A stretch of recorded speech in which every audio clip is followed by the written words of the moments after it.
আমার প্রথম যে প্রশ্নটা হচ্ছে, সাহরি সেহরি না খেলে রোজা হবে কিনা? নাহমাদুহু ওয়া নুসাল্লি আলা রাসূলিহিল কারীম, আম্মা বা'দ। আলহামদুলিল্লাহ। তো প্রথম যে প্রশ্নটি, সাহারি না খেলে রোজা হবে কিনা। সাহারি খাওয়া এটা সুন্নাহ। নবী করিম সাল্লাল্লাহু আলাইহি ওয়াসাল্লাম বলেন, তোমরা সাহারি খাও কারণ সাহারি খাওয়াতে বরকত রয়েছে।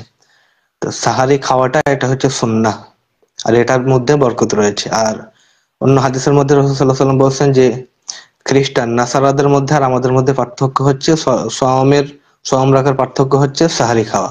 তারা সাহারি না খেয়েই রোজা পালন করে, আর আমরা মুসলিম সাহারি খেয়েই রোজা পালন করি। সেহেতু সুন্নাহ, সাহারি খাওয়া বরকত রয়েছে এবং সাহারি খাওয়া হচ্ছে সুন্নাহ। সেহেতু সাহারি না খেলে রোজা হবে না এমন কথা না। সাহারি খাওয়াটাই সুন্নাহ। আর সাহারি যদি কেউ না খায়, কিংবা ইচ্ছাকৃত হোক কিংবা ভুলে হোক, ঘুম থেকে উঠতে পারলো না, যে কোনো কারণে হোক, সাহারি যদি না খায় তার রোজা হয়ে যাবে, কিন্তু সাহারি খাওয়ার যে বরকত সেটা থেকে সে বঞ্চিত হবে এবং সুন্নাহ থেকে বঞ্চিত হবে।